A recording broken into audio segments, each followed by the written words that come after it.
Motherhood. 1 minute, you're mom of the year. I love you, Mommy. Then the next, not so much. From bath time to bullying, from potty training to puberty, parenting is full of challenges. But one thing is for certain, you are not alone. Welcome to Modern Mom Probs. I'm your host, author, mother, parenting expert, Tara Clark. Join me while we tackle today's modern mom problems. I'm your host, Tara Clark. If you like what we're doing, be sure to subscribe. Remember, here on Modern Mom Probs, we are trying to solve modern mom problems, or at least have fun talking about them. Today, we're going to be talking about what to do when you think your child has a health or behavior problem with Sehreen Noor Ali. Sehreen is the co-founder of Sleuth, an app where parents find answers and data about their child's health based upon the crowdsourced expertise of over 64,000 other parents. Inspired by her own struggle getting answers for her daughter's medical journey, Sleuth's vision is to elevate the expertise of caregivers and children and to become the largest platform for real-world data in children's health. She lives in New York City with her family and grew up in Northern Virginia. Welcome to the show. Thank you. I'm so excited to be here. I'm so excited to have you. We were chatting for a while about all kinds of things, from bathing suits to technology and schools. Yep. And well, actually, I'll circle back about that one later because that's a whole other conversation. So I'm so excited to jump into this because I have a lot to say, and I know you have a lot to say on this topic as well. So you call yourself a public servant turned technologist. Mm-hmm. Tell me a little bit about yourself. How did you get to where you are today? Yeah, I grew up just outside Washington, D.C. And my parents had moved there from Canada because my dad took a job in international development. And so when you're from that area, it's like public service or development, like literally nonstop. And I grew up in a really close-knit community where service and commitment and volunteering was really important.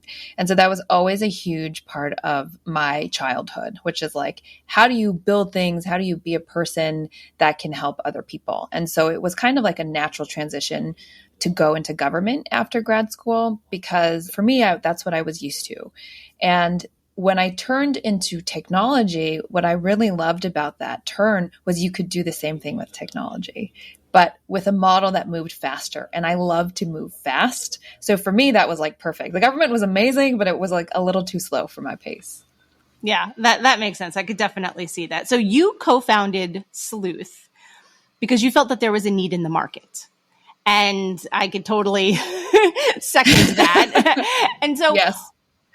Walk me through what led you to create it.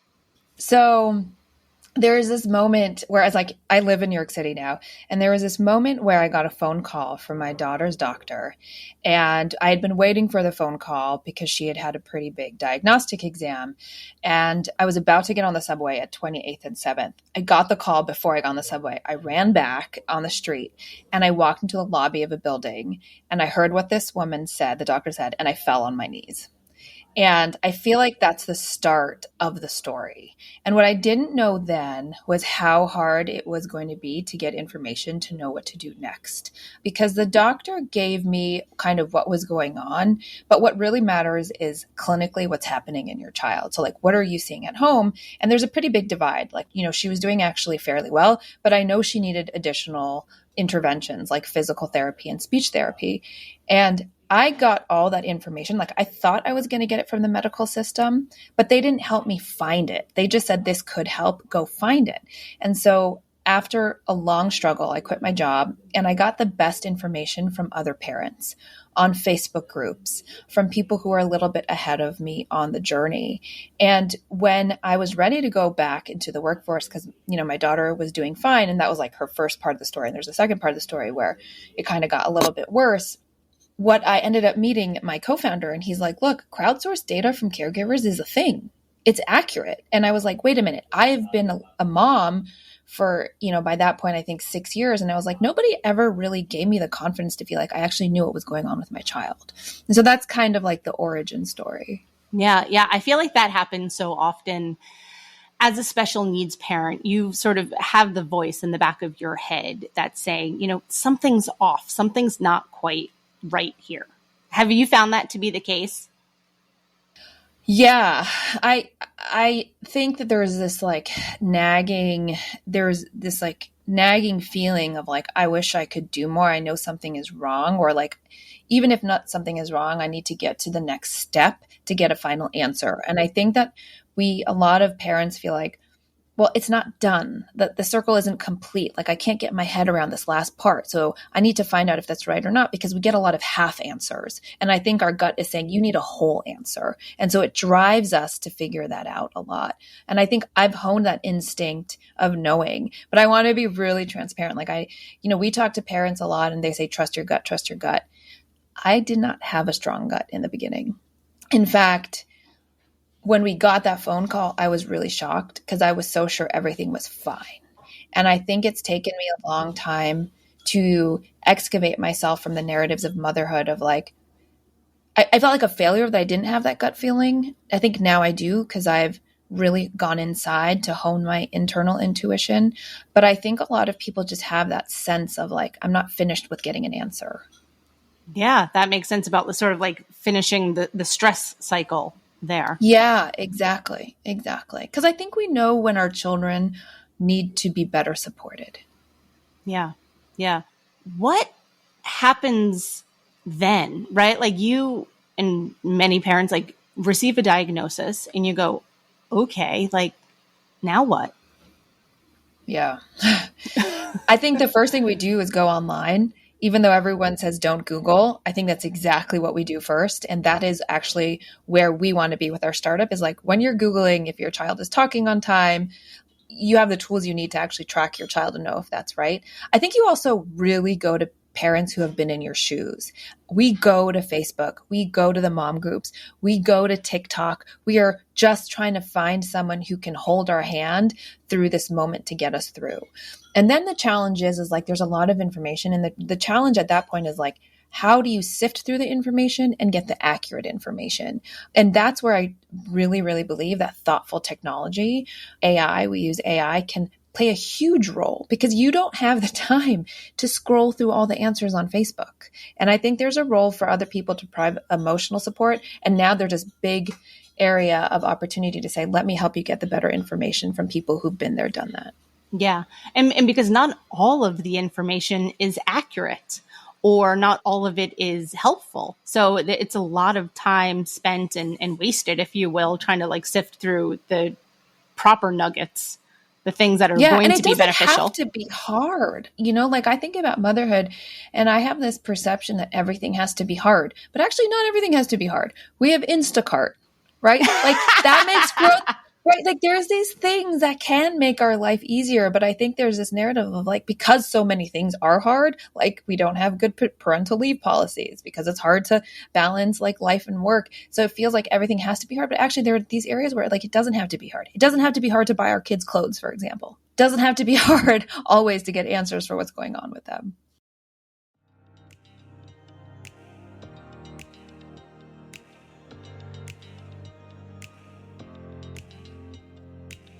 This episode is brought to you by Modern Mom Style Box. Upgrade your wardrobe and enjoy unlimited styles for just $60 a month. Modern Mom Style Box is the first rental clothing subscription designed exclusively for moms and moms-to-be. Get started today with a free trial. Use promo code PTO. It's true. And I think in this situation, many times it's so lonely, because you feel like you're the only family going through this, right? You're the only parent that's struggling with this. And what I've found, the more that I speak with people, that like, we're not alone, like we're not the only child with special needs or who is neurodivergent or who is going through a similar thing, maybe not the exact same thing, but a similar thing. And I often tell my husband, like, I have the benefit of being able to speak to so many parents across the board, across the country, across the world, who are going through similar things, maybe not the exact same thing, but similar things. And so that gives me so much reassurance. It doesn't fix everything, obviously, but it gives me a lot of reassurance. And what do you say to people who like haven't quite found their community yet or don't even know where to look? Yeah. I think that the first place to start is social media. Like literally go on Instagram and do a hashtag search on whatever your child is going through. And I promise you'll find like 2 to 3 videos of someone going through the same thing. And just being able to witness someone else that way, I think is really powerful. I think the other place to find those people is Facebook. I think they do communities really well. I mean, frankly, the only reason I'm on Facebook is because I'm on like several different diagnosis groups. And I think the last thing I would say is in your venture and journey to understand your child, there are tools that can help you turn down the anxiety. And I am no stranger to medical anxiety. I have anxiety all the time around both my kids. My older one, is normally developing, and my younger one has had some medical challenges. And what I find to be really helpful is to really capture what's happening in the moment, because it's like, okay, well, they're feeling anxious about this. Is this actual anxiety, or is this just like kind of normal anxiety? And that is why we ended up building a tracker on Sleuth, so that you can actually understand what's going on writ large with data. And I feel the same way about my health. Like I use a period tracker like that, right? It's like into my head, into the app. I don't worry about it until it gives me a chart and says like, this is normal and this is not normal. And so I would say like there are ways to manage what can be a very stressful situation. It's not going to make it totally better, but maybe it reduces the noise, and all of us need the noise reduced. Yeah, absolutely. And because as parents now, we have so many things going on every day, right? Like right now it's the summer. So like, our kids are in camp. And so it's a little bit more chill than during the school year, I think. But, it's so hard to be on top of everything all the time, whether it's like OT appointments, speech appointments, doctor's appointments, therapy, all of those things. So it's like, if we have something else to sort of like help manage that stress and take a little bit off of our load, I think that's a huge win. Yeah, it's almost like the mental load too. So just for example, like both my kids get eye drops because we genetically just have poor eyesight. And I'm like, I don't know when I started it. Like I'm supposed to be, you know what I mean? Like I'm supposed to make a doctor's appointment 3 months after one of them gets it. And I'm like, but I have no idea when I started it. And like in the moment, I really think I'm going to remember that it was June 6th. And I was like, but I never remember it because my head is full of so many other things. So when we think about the fact that, we talk about the mental load, right? The conversation on social media is around the mental load. And it's mostly mothers that carry the mental load for caregiving and their child's bodies. And, I'm lucky to have a lot of help, like for like domestic things.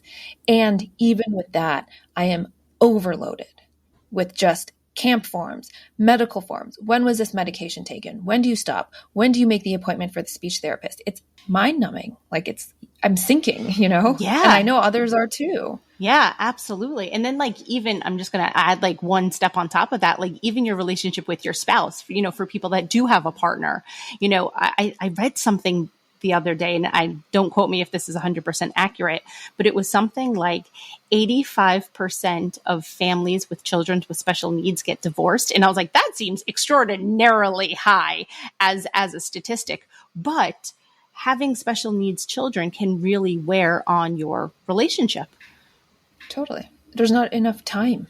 There's not enough time to cultivate a relationship. I mean, at one point I had there are all these like really subtle nuanced things that we have to do to make sure our children get what they need. And one of them is creating a really good rapport with teachers and therapists and people in the ecosystem. And that takes so much of your interpersonal energy that you might have otherwise been putting in your family, but you're putting into the people that are helping your family. And there's only so much you have in the tank.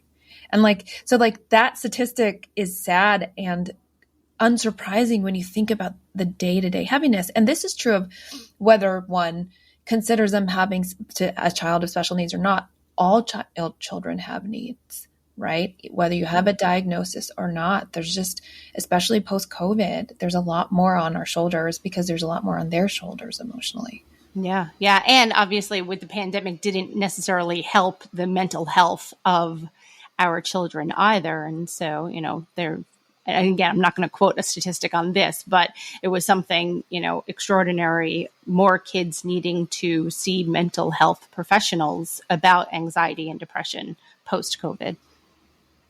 It's so real. I hear stories about it literally all the time from providers.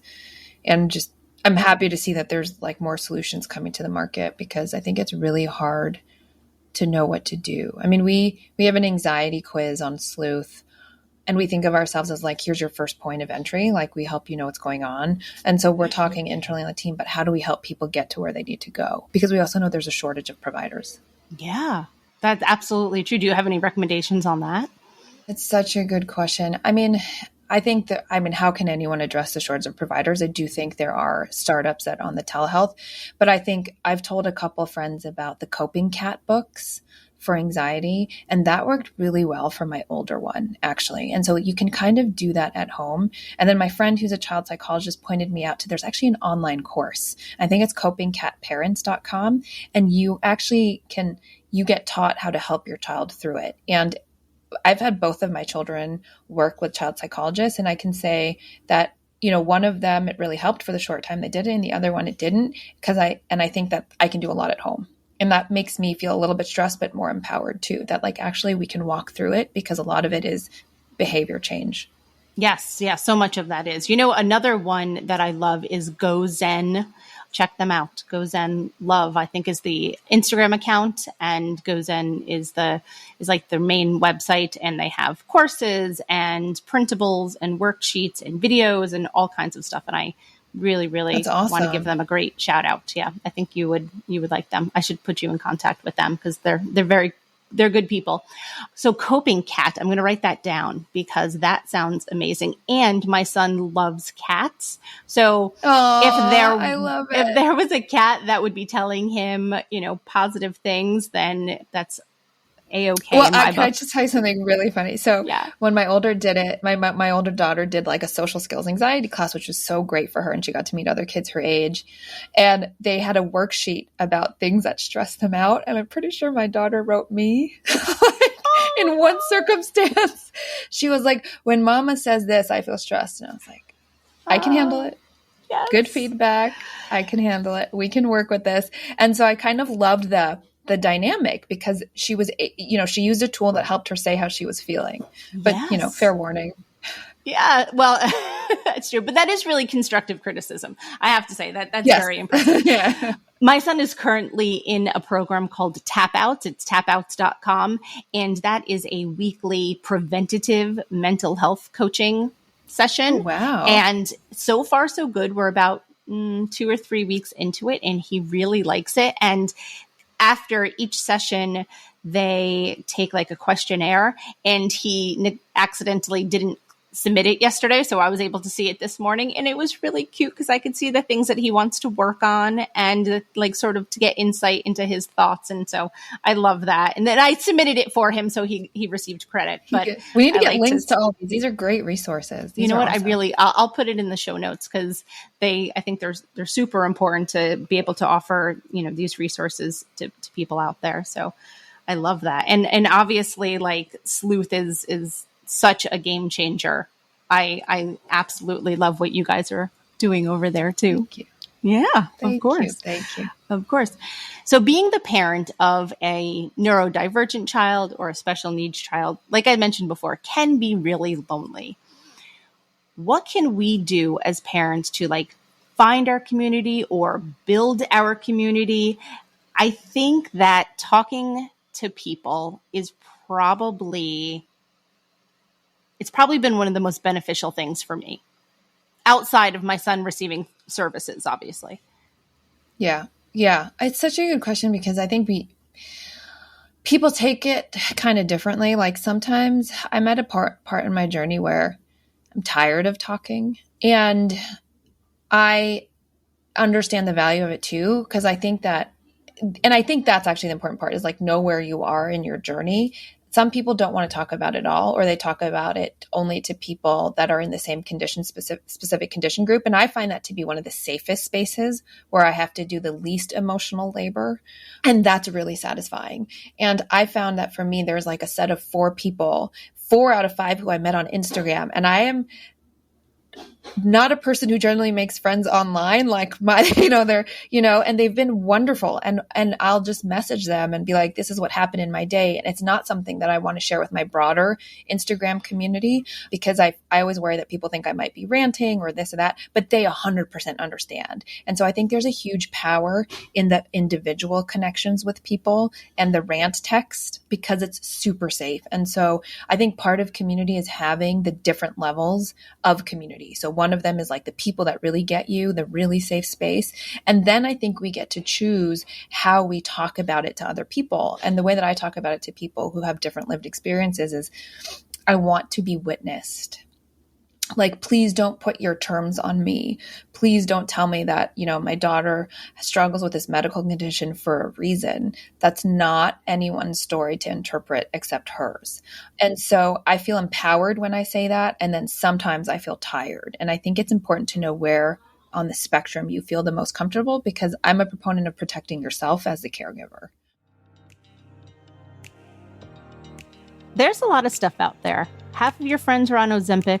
Instagram ads are targeting your deepest insecurities, and your kids are vomiting all over their iPads. It makes sense you're concerned, but these 2 moms are on a mission to help you wade through all the BS. This is Don't Worry About It, hosted by Samantha Molin and Kati Kreischner. Unlike the babysitter who keeps canceling on your date night, Don't Worry About It is a reliable weekly podcast, taking on the topics that keep us up at night. Intimidated by the Pilates machine? Scared to start that side hustle? Don't worry, Samantha and Kati will tell you, don't worry about it. Chances are they've been there and they've done that, or are in the middle of it, doing it right now. And when they haven't been there or done that, Samantha and Kati turn to the experts. New episodes of Don't Worry About It are available every Wednesday, wherever you get your podcasts. Subscribe today so you'll never miss an episode.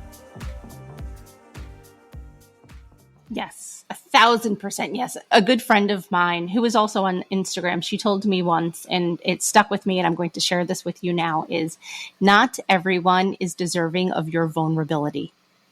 And it was in response to saying like, I don't really feel like sharing X, Y, and Z on Instagram. I don't want to always have to share my personal thoughts about every single thing. And she said, yeah, no, you shouldn't. Why should you? Because not everyone is deserving of your vulnerability. I couldn't agree more. I have changed a lot in that respect. It's so funny you're saying that. I had a friend who has a child with a medical issue, and she's further along in her journey. She said that word for word, exactly what you said. And it really spoke to me as well, because I think at a different part of my journey, even a year ago when things were so raw and my daughter had just come out of the hospital, there was some kind of catharsis I had by posting about what was going on. And now I feel a lot more protective. And I think it's because we're not in the acute stage. And so sometimes I think that there are misperceptions when I'm that vulnerable. And whether we like it or not, in some ways people perceive, like, we're business people, right? Like, you and I are in business, we have these things, and sometimes we don't know how people take it. And I've now realized that, like, self-protection is fine, and we can change our minds. We can change our minds in 6 months. There's no rules. Like, no, absolutely. Right? We make up the rules. Exactly. It's our life. It's our family. It's our rules. Yeah, exactly. Exactly. We are the gatekeeper on that. Yes, 100%. I'm very protective of my son's privacy regarding his own stuff. Obviously, I mention it on the podcast, not really on social so much, because again, not everyone deserves to know. So I do talk about it on the podcast, but I really am so protective of him, because I would hate for someday it to be used against him, that someone said, oh, your mom was talking about this online, or, she was airing dirty laundry and stuff like that. And I think that we as parents, have to be responsible to them for that as well. Yeah. Yeah. Because this phase is quick. Yes. Like their thoughts on this might be very different if they're able to, share that what they think about it. I worry about the same thing. I worry about the same thing. And I'll say, when you go through the hard things, any hard things, I'm always surprised about who shows up and who you get to meet, because there's also just so many lovely people, right, that come out of the woodwork and are like, hey, I got you, or like, I get you, or I'll get the randomest messages. And sometimes I feel like a little bit narcissistic because I think social media is like it feels weird to talk about yourself. I hate it. Yes. Yeah, you get it, right? And it's like, you're not trying to, but whatever. It's just the way the game is played. And someone will be like, no, I really appreciate when you share this about what you're going through, because like, actually, I'm going through this too. And you're like, wow, I had no idea. And people are looking for that connection point. Yeah, they are. I had recently attended a CPEG meeting at my son's school district. And CPEG is like Special Education Parents Association. Maybe I got that right. And I went, and I had so many parents say to me, oh my gosh, I didn't realize that you were in the same boat. And so these are people that we know in real life. They live in my town. The children go to school together. And it was a contact point for them where they were like, wow, thank you for coming. I didn't realize. Yeah, because there's a lot of hidden parenting going on. There's a lot of hidden caregiving going on. I follow a lot of accounts where people are talking about how hard July 4th is because they had to opt out of the barbecue. And they felt like it was a high stress weekend because they wanted their children to participate, but for one reason or another, maybe their children couldn't. And I think there's always in those stories, there's always there's a set of people who don't understand because that's considered the norm. And I feel bad that I'm not the norm. And I think actually, if we actually looked at what's happening, I think a lot of us have things that we think are not normal, but probably are normal because so many kids have something, right? Maybe it's like noise sensitivity, or maybe they get tired easily, or, things that are related, but we feel like we have to act like everyone's bodies are perfect, whether it's the kids' bodies or our bodies or their mental health or our mental health. We constantly have to act like everything is okay. And the reality is, pandemic, nobody is okay. It's hard. Yes. Why are we pretending, It's true. And, also like pre-pandemic, it probably was the same way and we just weren't talking about it. So at least now that we could like get it out on the table and all talk about that. And you're like inspiring me to like create some content about that kind of thing, saying like, it's okay to leave the party early. It's okay to leave the barbecue. It's okay to not go to the fireworks, like all of those things. Cause like that happens in my house a lot. And at first we used to feel bad about them, but now, you know what? We don't feel bad about them. I think now we're starting to embrace it, really. I think it goes also to the community thing. A friend of mine who I saw is like a doctor that works abroad, and she was talking about how, she was an emergency doctor here and no one healed. Everyone pretended like there was no stress from the pandemic. So I asked her, well, what happened when you were abroad? And she's like, well, these are people that are still in community with each other. So there are healing practices, there are ritual practices, there are ways to address and name and witness the pain that we all went through individually and collectively. Because she's like, I don't know anyone that came out of this unhurt and not traumatized. But here in North America, we just want to feel like everything's fine. Everything's fine. I'm fine. You're fine. We're all fine. And it's like, well, no, actually, no. I mean, like, we can be fine. It's not like the end of the world, but like we could start by acknowledging it and then we'll get there. But if you don't acknowledge it, where are we going?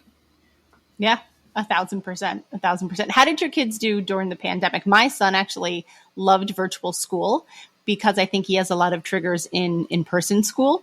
So obviously it's always like depends on the person's personality, but how did your daughters fare during it? They had a great time. They were young enough that they were like, oh, we get to be with mom and dad 24/7. Like, this is awesome.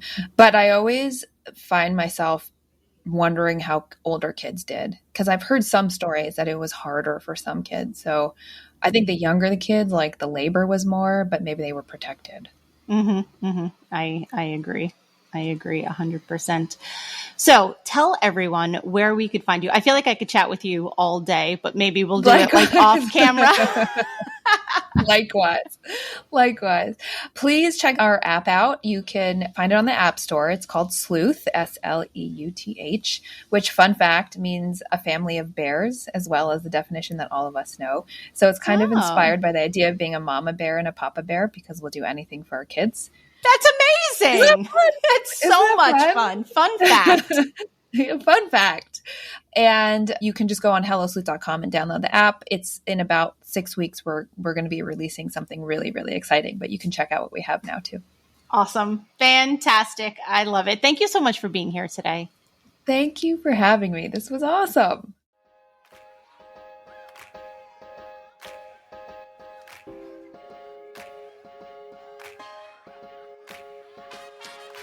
Thanks for listening to today's episode of Modern Mom Probs. I hope you enjoyed our deep dive in today's problem with me, your host, Tara Clark. Join me next time when I'll be interviewing another great guest and tackling another modern mom problem. If you enjoyed today's episode, please leave us a review and a rating. As always, you could head over to Modern Mom Probs on Instagram and give me a follow, or check out my book, Modern Mom Probs, A Survival Guide for 21st Century Mothers, available online wherever books are sold. Well, that's it for today. See you next time, folks.